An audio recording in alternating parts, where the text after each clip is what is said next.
أعوذ بالله من الشيطان الرجيم. بسم الله الرحمن الرحيم.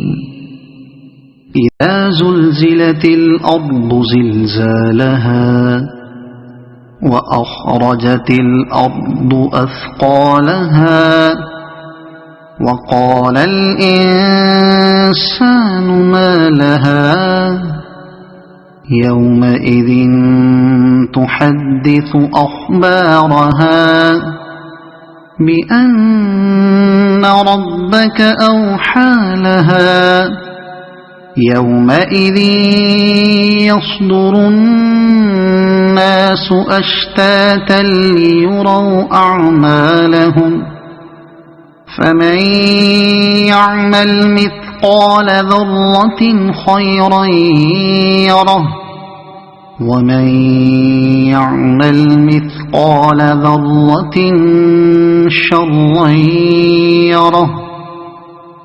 صدق الله العظيم.